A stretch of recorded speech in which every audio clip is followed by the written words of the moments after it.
September నెల 1వ తారీఖు నుండి 30 వరకు తులా రాశి ఫలితాలు చెప్పుకుందాం. తులా వృషభ రాశులకి శుక్రుడు అధిపతి. అటువంటి శుక్రుడు బాగున్నాడు.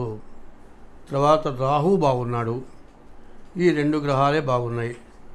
శని, గురువు, కుజుడు, బుధుడు, రవి, కేతువు ఈ గ్రహాలు బాగాలేవు.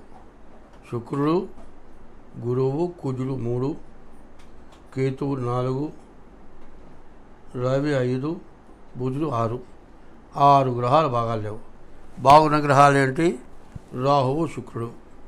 ఇప్పుడు మనం చెప్పుకున్నటువంటి కన్య వరకు 6 రాశుల కంటే తులారాశి పూర్తిగా బాగాలేదు అని చెప్పాలి. తులా, వృషభయోర్ భృగు. శుక్రుడు ఒక్కడు బాగున్నాడు. ఈ శుక్రుడు బాగుండటం వల్ల వివాహాది శుభకార్యాలకు బాగుంది. తర్వాత ఇంతకుముందు ఈ రాశి వాళ్ళు ఎవరికైనా డబ్బులు ఇచ్చి నష్టపడి ఉంటే ఆ నష్టం పూడి తిరిగి ఆ డబ్బులు తిరిగి రావడానికి అవకాశం ఉంది. అందులో ఈ రాశికి అష్టమంలో గురువు ఉన్నాడు. ఎవరైనా సరే విదేశాలకు వెళ్ళాలి అంటే, లేకపోతే పోటీ పరీక్షలు చేయాలి అంటే, ఏదైనా పార్ట్లు పోయినాయి, తగ్గినాయి, నాకు మార్కులు సరిగ్గా రాలేదు, మళ్ళీ రీటెస్ట్ చేద్దాము అంటే అంతకంటే తక్కువ మార్కులు వస్తాయి. ఒకవేళ ఈ సమయంలో ఏదైనా విదేశాలకు వెళ్ళినట్లయితే చాలా ఇబ్బందులు, చాలా కష్టపడాలి. వెళ్ళిన తర్వాత అక్కడ ఉండలేక తిరిగి రావాల్సిన పరిస్థితి వస్తుంది. ఈ రాశి వాళ్ళకి చేస్తూ ఉన్నటువంటి ఉద్యోగంలో ఉండటానికి ఇబ్బంది కలిగి ఆ ఉద్యోగం ఏమైనా సరే వదులుకొని ఇంటికి వెళ్ళాల్సిన పరిస్థితి అనిపిస్తే ఏదో ఇంకో ఉద్యోగానికి పోతే బాగుంటాం అనుకొని ఆ ఉద్యోగం మానుకొని ఇంకో ఉద్యోగంలో చేరినా చదువు నాకు బాగా రాలేదు, ఇది కాకుండా వేరే చదువుకు పోదామన్నా రెండంతాల భ్రష్టత్వం పడతారు. ఈ చదువు రాదు, ఆ చదువు రాదు. తర్వాత చేసేటువంటి చదువు రాదు, ఉద్యోగం రాదు. విదేశాలకు డబ్బులు ఖర్చు పెట్టుకొని వెళ్ళిన తర్వాత అక్కడ ఉండటానికి సమస్య వచ్చి తిరిగి రావాలి అంటే దానికి రెట్టింపు ఖర్చు పెట్టుకొని తిరిగి రావాల్సి వస్తుంది. కాబట్టి ఈ రాశివాళ్ళు చాలా జాగ్రత్తగా ఉండాలి. అయితే ఈ రాశివాళ్ళు ఎవరికి కూడా ఈ గురువు బాగుండకపోవటం చేత మరి వీపుకు దెబ్బలు తాకే అని చెప్తారు శాస్త్రం. మన నోరు ఎట్లా ఉంటుందంటే, నాయన మీ నాన్న ఉన్నారా అని అడగటానికి, నీ అమ్మ మొగుడున్నారా అనటానికి చాలా తేడా ఉంటుంది. మీ నాన్న ఉన్నారా అంటే సరిగ్గా సమాధానం చెబుతాడు, నీ అమ్మ మొగుడున్నాడంటే దవడ బలెడు కొడతాడు.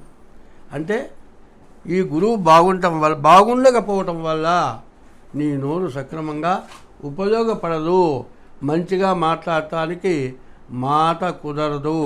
కాబట్టి నోరుని జాగ్రత్తగా అదుపులో పెట్టుకోవాల్సిన అవసరం ఉన్నది. శుక్రుడు బాగున్నాడు, వివాహం అవుతుంది. కానీ ఇప్పుడు మాత్రం ఆ దొరికిన ఆమె నిన్ను ప్రేమిస్తుంది, నిన్ను పెళ్లి చేసుకుంటానంటుంది. ఇప్పుడు రంభలాగా కనపడుతుంది. పెళ్ళైన తర్వాత రాక్షస అవుతుంది, నీ గడ్డి నీకు పెడుతుంది. కాబట్టి తొందరపడి లవ్ మ్యారేజీలకు పోవద్దు. మీ జాతకాలు చూపించుకోండి, జాగ్రత్తగా పరీక్ష చేసుకొని మీ జాతక రీత్యా బాగుందా, నీకు ఆ పిల్లకి కలిసిందా, పిల్లాడి కలిసిందా లేదా చూసుకోవాలి. అట్లా కాకుండా షష్టాష్టకాలు పడ్డా, కాలసర్ప దోషాలున్నా, కుజ దోషాలున్నా వివాహం జరిగిన తర్వాత చాలా సమస్యలు రావటానికి చాలా ఇబ్బందులు ఉన్నాయి. కాబట్టి ఈ రాశి వాళ్ళు వివాహం దగ్గర జాగ్రత్త పడాలి, ఉద్యోగం దగ్గర జాగ్రత్త పడాలి, చదువు దగ్గర జాగ్రత్త పడాలి, వ్యాపారం దగ్గర జాగ్రత్త పడాలి, ఆరోగ్యం దగ్గర జాగ్రత్త పడాలి. మరి ఇవన్నీ కూడా పోవాలి అంటే ప్రతిరోజు తెల్లవారుజామున లేచి స్నానం చేసి సూర్యుడు ఉదయించేటప్పుడు, మధ్యాహ్నం 12 గంటలప్పుడు, సాయంత్రం 5 గంటలప్పుడు 3 వేళలా కూడా సూర్యుడికి నమస్కారం చేయండి. ఉదయం బ్రహ్మస్వరూపం, సూర్యుడు ఉదయించేటప్పుడు బ్రహ్మ, మధ్యాహ్నంతో మహేశ్వరం, మధ్యాహ్నం పూట సాక్షాత్ పరమేశ్వరుడు, సాయంకాలం స్వయం విష్ణు, సాయంకాలం పూట విష్ణుమూర్తి, త్రికాలం వహ దివాకరం, 3 వేళల 3 రూపాలతో సూర్య భగవానుడు ఉన్నాడు. ఈ సూర్య భగవానుడు ఎట్లాంటి వాడో ఒక్క చిన్న మాట చెబుతా. మరి హిందూ మతం ఉంది, క్రిస్టియన్ మతం ఉంది, ముస్లిం మతం ఉంది. ఏ మతం వాళ్ళైనా సరే సూర్య చంద్రుల్ని చూసి పండగ చేస్తున్నారు. సూర్య చంద్రుని చూసే దేవుడు అనుకుంటున్నారు. మరి నీ దేవుణ్ణి వాళ్ళు రంజాన్ వచ్చిందయ్యా, చంద్రోదయం అయితేనే రంజాన్ చేస్తున్నావు కదా, మరి నీ దేవుడు వేరు నా దేవుడు వేరు ఎట్లా అనుకుంటాను చెప్పండి? అందరి దేవుడు ఒకటే అనుకుంటే చాలా మంచిది. నీ దేవుడు గొప్ప, నా దేవుడు తక్కువ అనేటువంటి విమర్శా జ్ఞానం మాత్రం రాకూడదు. దానివల్ల మనకు ప్రయోజనం లేదు. ఎందుకంటే ఈ హిందూ దేశం, హిందూ మతం ఎట్లాంటిదంటే దేహో దేవాలయ ప్రోక్తో జీవో దేహ సనాతన త్యజేదజ్ఞాన నిర్మాల్యం సోహం భావేన పూజయేత్తు. ఈ దేహం ఒక దేవాలయం. ఈ లోపల ఇక్కడ ఉన్నటువంటి జీవుడే దేవుడు. కాబట్టి ఈ దేవుడు ఎక్కడున్నాడంటే నీ శరీరంలోనే ఉన్నాడు. ప్రతి జీవరాశి శరీరంలో దేవుడు ఉన్నాడు. మరి ఎన్ని జీవరాశులు ఉన్నాయి? 84 లక్షల జీవరాశులు ఉన్నాయి. 84 లక్షల జీవరాశులు ఆకాశంలో తిరిగేవి 21 లక్షలు, భూమి పైన తిరిగేవి 21 లక్షలు, భూమి లోపల తిరిగేవి 21 లక్షలు, నీటి లోపల తిరిగేవి 21 లక్షలు. మొత్తం కలిసి 84 లక్షల జీవరాశులు ఉన్నాయి. 84 లక్షల రకాలు ఉన్నాయి. ఇన్ని జన్మలు మనం ఎత్తాము. తర్వాత జ్ఞానం కలిగి మంచి పనులు చేసిన తర్వాత మానవ జన్మ ఇచ్చాడు భగవంతుడు.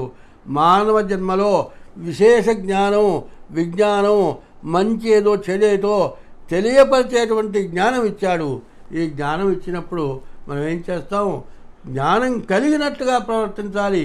ఒక జీవరాశికి 4 సంతానం కలుగుతున్నాయి. ఆ 4 సంతానం కూడా మరి వ్యభిచారం చేసి మరి అప్పజెల్ల అన్నదమ్ములు లెక్క కదా, వాళ్ళు సంతానం కలుగుతున్నాయి. అట్లా అని మనం ఆ పని చేస్తామా? ఆ పని చేయం కదా. అన్నా చెల్లెలెవరో, అన్నా తమ్ముడెవరో, తల్లి బిడ్డలెవరో ఆ విచక్షణ జ్ఞానం తెలిసినప్పుడు తప్పుడు పనులు చేసేది నీకు తెలిసి చేసేది చాలా తప్పు. తెలియజేసేటప్పుడు ఆ తప్పు నీకు అంటరు. మనం ఇప్పుడు తెలియక మనకు అజ్ఞానంతో ఏదైనా చేసి ఉంటే ఇది తప్పు అని తెలిసిన తర్వాత మళ్ళీ మనం ఆ తప్పు చేయకుండా ఎవరైతే ఉంటారో వాళ్ళు ఎప్పుడు కూడా బాగా ఆనందంగా, సుఖంగా, సంతోషంగా ఉంటారు. కాబట్టి ఎవరైనా సరే అటువంటి పొరపాట్లు చేయకుండా ఉంటే ఎంతైనా మంచిది. కాబట్టి ఈ రాశి వాళ్ళకి 2 గ్రహాలు బాగున్నాయి, మిగతా గ్రహాలు బాగాలేవు. కాబట్టి మీ జాతకం చూపించుకోవడం, మీ జాతకరీత్యా బాగున్నదో లేదో తెలుసుకోవడం, మీ జాతకరీత్యా ఏమన్నా దోషాలుంటే ఆ దోషాలకి తగిన పూజలు చేయించుకోవడం దానికి చాలా మంచిది. ప్రతి నెలలో ఒక రకం కార్యక్రమం, ఒక రకం దేవతా పూజ జరుగుతుంది. ఇప్పుడు రేపు శనివారం 31వ తారీఖు శనివారం రోజున శనిర్పాశుపదం అనేటువంటి పూజ జరుగుతుంది.